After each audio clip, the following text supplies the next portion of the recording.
Hi, Joshua Parker here from healthharmonic.com, and in this video I am going to share with you a bunch of information about power levels with frequency generators, plasma, all this kind of stuff. And right here with me here I have the Mopa system with the gb4000, as well as this classic plasma tube.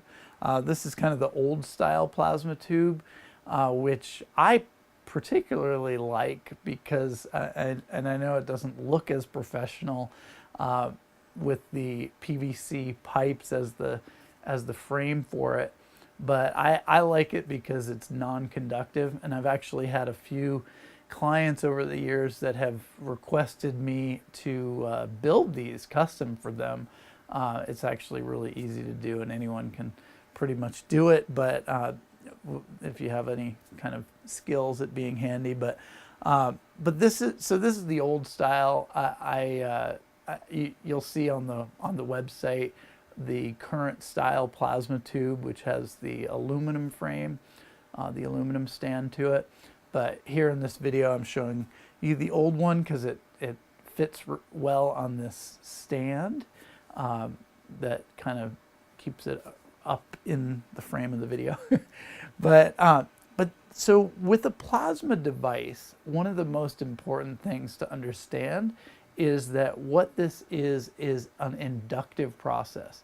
So it's called plasma induction, and it's similar to magnetic induction that's used in magnetic motors and even AC motors, Tesla style motors. But with plasma induction, the plasma field surrounds the tube, and actually only a percentage of the power is absorbed within the proximity of the tube. And this is key to understand why a plasma device like this actually requires more power. Now, there's been some controversial information spread, which I'm going to be sharing more information in some emails about a different type of process that was proposed as a means that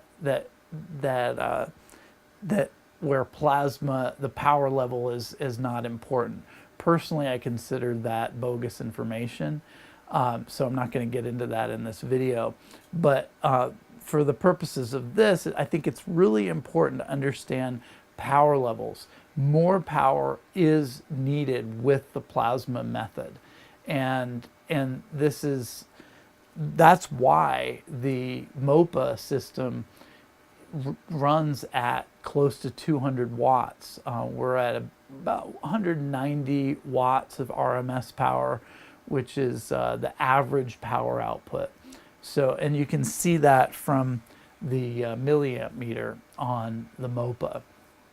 So the plasma induction method is a unique method, though, because plasma is considered the fourth state of matter. So we have solid, liquid, gas, and plasma. And plasma being this unique state of matter, I mean, there's an entire field of physics, plasma physics, that is based on this fourth state of matter, and it's considered the state of matter where the electrons are no longer bound to the nucleuses of the atoms. And so it is a very unique state. It's a state where a vibratory effect is basically felt at a distance. And this is something that really can't be achieved with electrodes. And that's why this was used historically. So that's the plasma effect. That's why power is so important, and that's why our system is magnitudes more powerful than a number of our competitors out there, who who are sitting at, like I said, we're at about 190 watts of RMS power. One of our closest competitors is at about 70 watts, and they might have revised their measurements and increased that number a little bit. But then another one of our competitors is actually at like 35 watts. So that just shows the range that you'll see out there when it comes to plasma tube type of devices. And another thing to keep in mind is that when using a device like this, we're using actually a radio frequency and an audio frequency. And it's these two frequencies together which are doing the work. So the audio frequency is pulsing the radio frequency. You can consider the radio frequency as the carrier, and the audio frequency, the low frequency, as the pulse frequency. And really what we've discovered about the historical technology is that there was a mathematical correlation between those two frequencies. And when that mathematical correlation isn't met, then it's not necessarily going to do what it was supposed to do. And that's one of the important factors. I've been personally doing presentations and talking about that for the better part of the last decade, and sharing that information, because I believe that is one of the most important historical discoveries that was made in the last really 50 years about this technology, and that really just came up in the last in the last 15 years. So this is important new information that we have, and that's about the importance of the mathematical correlation between the audio, the low frequency, and the radio frequency carrier. And the other thing to keep in mind is that a lot of the systems out there today are using just audio frequencies. So with just an audio frequency, the power level's not really an important factor. In fact, there's a threshold that is met very, very low, because the amount of power that can be handled is very, very low. So that's important to keep in mind as well. So if you're looking at, or if you're using various devices that are just using audio frequencies with no radio frequency counterpart, then the power level is a completely different story, and is likely, well, it needs to be much, much lower. When it comes to adding in the radio frequency, that's where the power levels can be increased significantly, and the effects completely change. So that's an important factor. And to finish off this video, I just want to show you what makes this machine so unique. This is a system really, more than just a machine, because as you can see, there are multiple parts here. There's the gb4000, which is kind of like the control box. This is what controls the audio frequency pulse, the low frequency part. Now, on its own, this gb4000 can also run radio frequencies. So, if you own one without a Mopa, then you can use it as a standalone device, and it'll run a radio frequency carrier.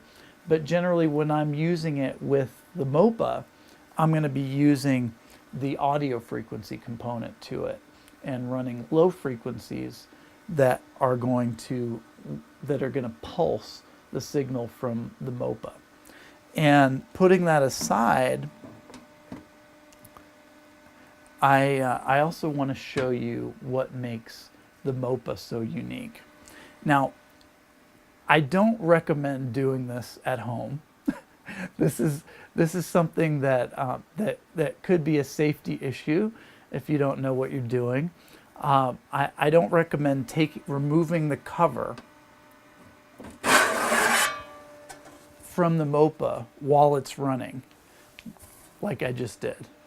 But I'm doing that right now so I can show you the inside of the Mopa. And the reason I'm doing that is that, and the reason that this is not something that you should do while it's running, but as you can see, I'm not putting my fingers inside this unit, but you can see there's a vacuum tube oscillator, an air core coil, and a variable capacitor inside here. And these make the classic tank circuit of a 1930s oscillator. So this is actually an authentic replica of a 1930s style oscillator. And so it's a very unique device in that. Now, there's a lot more actually going on underneath this tank circuit in order to mix the low frequencies from the gb4000 in with this signal. But what you see here is what is the tank circuit that runs the radio frequency carrier. And it does it in a very authentic way, like the 1930s technology, because this is an authentic style 1930s style radio oscillator. So that's what I just wanted to show you that, and like I said, I don't recommend opening one of these up while it's running at home. So, but at least because I did that, you were able to see the inside of the oscillator and how it works, and how that vacuum tube inside there is glowing like the 1930s machines did. So that's what I wanted to cover in this video. Like I said, this is the Mopa and the gb4000. Visit us at healthharmonic.com and let me know if you have any questions.